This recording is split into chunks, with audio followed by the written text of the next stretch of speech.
So you have this process, which is quite spontaneous, going on. We call it life. It's controlling itself. It's aware of itself. It's aware of itself through you. You are an aperture through which the universe looks at itself. And because of it's the universe looking at itself through you, there's always an aspect of itself that it can't see. So it is like that snake, you see, that is pursuing its tail, because the snake can't see its head, like you can't. We always find, as we investigate the universe, make the microscope bigger and bigger, and we will find ever more minute things. Make the telescope bigger and bigger and bigger, and the universe expands because it's running away from itself. It won't do that if you don't chase it.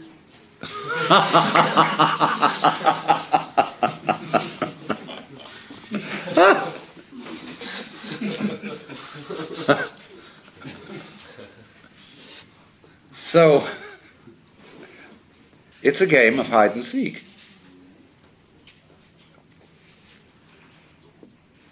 Really, when you ask the question, who is doing the chasing, you are still working under the assumption that every verb has to have a subject. That when there is an action, there has to be a doer. Well, that's what I will call a grammatical convention, leading to what Whitehead called the fallacy of misplaced concreteness. Like the famous "it" in "It Is Raining." So when you say, there cannot be knowing without a knower, this is merely saying no more than there can't be a verb without a subject. And that's a grammatical rule and not a law of nature. Anything you can think of as a thing, as a noun, can be described by a verb. And there are languages which do that. It sounds awkward in English. But face it, when you look for doers as distinct from deeds, you can't find them. Just as when you look for stuff underlying the patterns of nature, you can't find any stuff. You just find more and more patterns. There never was any stuff. It's a ghost. What we call stuff is simply patterns seen out of focus. And it's fuzzy. So we call it stuff. Like that K-pop. So, we have these words: energy, matter, being, reality, even Tao. And we can never find them. They always elude us entirely. Although we do have the very strong intuition that all this that we see is connected or related. So we speak of a universe, although that word really means one turn. It's your turn now. Or like you make one turn to look at yourself, but you can't make two turns and see what's looking. So it's very simple, therefore.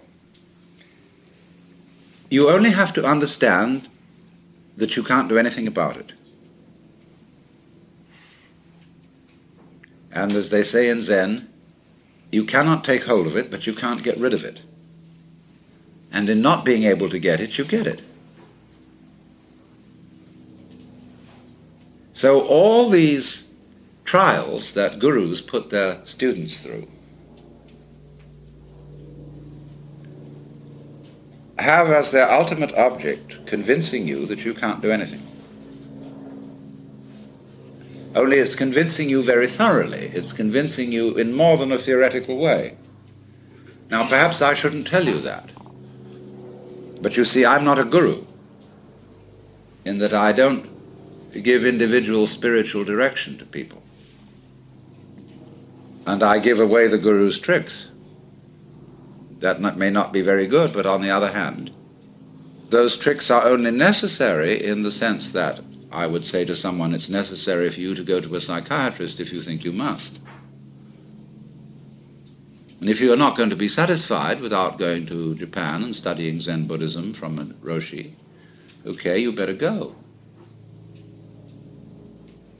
It isn't necessary unless you say it is.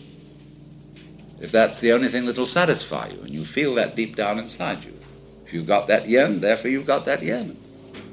But if on the other hand you haven't, you haven't. And I'm not going to put you down on that account, you see. The point is, what do you want to do? What is it in you to do?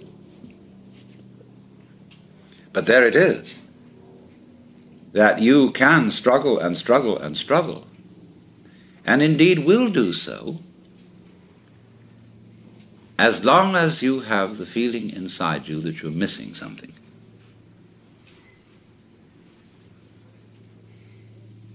And people, your friends, all sorts of people will do their utmost to persuade you that you're missing something. Because they're missing something, and they think they're getting it through a certain way. And therefore, to assure themselves, they'd like you to do it too. So there's this thing. And you see, a clever guru beguiles his students by letting them have the feeling of success and accomplishment in certain directions. A guru gives people exercises, A, that are difficult but can be accomplished, and B, that are impossible. You'll always be hung up on the impossible ones, but the possible ones you will get a feeling of making progress, so that you will double your efforts to solve the impossible exercises. And then they range things in many, many ranks and levels through which you can advance. This stage of consciousness, that state of consciousness, or think of the degrees of masonry, or so on. Ranks in learning things, the different belts you get in judo and all that kind of jazz. You can do that.